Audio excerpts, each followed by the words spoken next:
Hello, ladies and gentlemen, and welcome to The Discriminating Gamer, the board game review show that thinks that the two characters from the Pina Colada song are scumbags.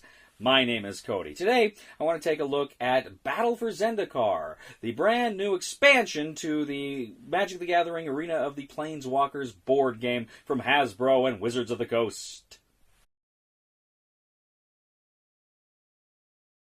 Battle for Zendikar from Hasbro and Wizards of the Coast is the expansion to the Magic the Gathering board game Arena of the Planeswalkers.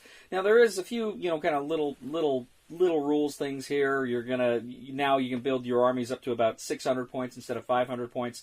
You've got some colorless figures that you can put with whatever army. Although I got to tell you, I like to mix and match armies anyway. It's just the way I like to play it. But I'm just going to tell you about some of the new things that come with this expansion and what I think.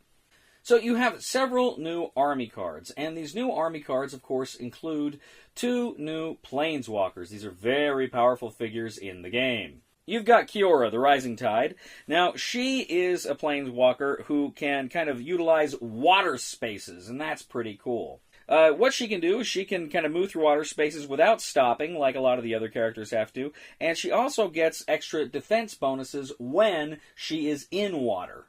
You also get Ob Nixilis, who is this demon of spite, and he looks pretty mean. And his big thing is he can fly, he can kind of ignore terrain as he's moving around the board. You've also got Merfolk Royal Mage. He, too, is going to utilize water. That's his big dealio. Again, he can move through water, he doesn't have to stop his movement in water, and he gets a defense bonus when he is in water.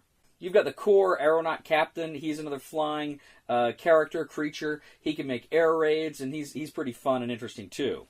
You've got Goblin Javeliers. Javelier. Anyway, these guys can hurl javelins from a distance. They're kind of, squad units. They're pretty weak, but they've got this ranged attack, which is pretty cool. What you do is you declare your target, you roll a 20-sided dice, and then depending on what the dice land on, it tells you how much damage you deal potentially to the enemy, and you may take some damage yourself. You've also got the Eldrazi Ruiner, who is this huge purple mean guy, and it's pretty interesting. At the beginning of all of his turns, he deals damage to any characters who are non-Eldrazi characters who are, adjacent to him, and that's just automatic damage because he's just so big and mean. All of these characters have some different abilities as well. That's just kind of basically what they do. You have some more of these army cards. You have some elves. You have some vampires, some vampire warriors, and you've got some more Eldrazi. So you got a lot of stuff here. A lot of new army cards that you can bring to your game, and some faction stuff. There's also some pretty cool sorcery cards that come in this set. The goblins have some interesting ones. For instance, the Goblin Warpaint, you can actually play that. If a creature was destroyed that turn, you can move a squad you control up to 4 spaces. So that's kind of good. It can kind of get you out of a hairy situation right after an attack. You've got Anticipate, which allows you to essentially draw more cards, which is pretty cool. Royal Mage's Trick essentially lets you roll a number of attack die equal to the number of cards in the player's hand, so it can kind of alter the number of attack dice, and that's pretty cool. Virulent Swipe's pretty cool. It's got Death Touch, and Death Touch is pretty interesting. Now, in order to activate Death Touch, you have to deal 1 damage to each creature in your squad, but then they gain Death Touch. Essentially, what Death Touch does is any amount of damage an attacking creature with Death Touch deals to an enemy is enough to destroy it. So you get lucky. You get, 1 damage through, you're going to kill your enemy. You've got Painful Truths, where you deliver damage to one of your characters, but then you also get to draw 2 cards. You have Elvish Blade Finesse, which essentially allows you to deal damage to characters that are adjacent to Elvish characters, deal 2 damage. So that can be a real cool way to kind of destroy units or really knock them down their health without even engaging in combat. So there's a lot of these cards are bringing kind of new abilities, and of course the figures are new here as well.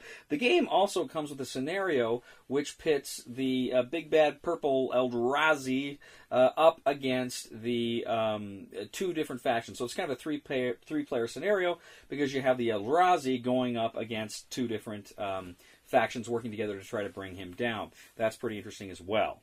So, what do I think of this expansion? I think it's great, because really, it doesn't add a whole lot, as I say, in terms of rules, but it gives you a lot more new, fun stuff to play with. Ways to build your armies in different ways. And, this is a good skirmish game, but it's also a relatively light skirmish game.